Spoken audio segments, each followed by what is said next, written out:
नमस्कार. रेणुका आर्ट्स निर्मित स्पर्शतृप्य श्राव्य दिवाळी अंक 2024 साठी गाणे पाठवत आहे. मराठी मालिका खुलता कळी खोलेना या मालिकेचे शीर्षक गीत पाठवत आहे.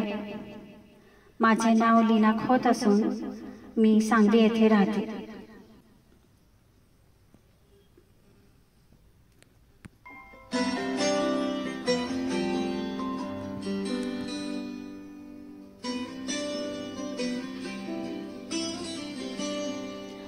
मी पहा